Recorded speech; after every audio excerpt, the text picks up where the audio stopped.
Hi guys, dito na tayo sa Sun Moon Bagak Resort. Nagagayak na sila para ilagay yung mga gamit sa sasakyan.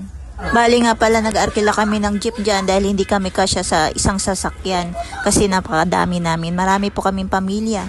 Pag ganyan talaga na outing ng mga pamilya, ang unang masaya ay ang mga bata. Nang! Hi!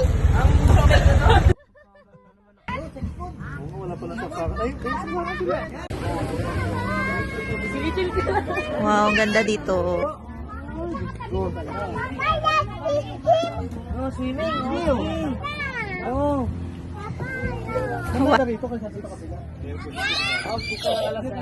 Yung isang pinsan ko pala ay nagsayang ng isa pang kaldero at saka nag-ihaw ng mais.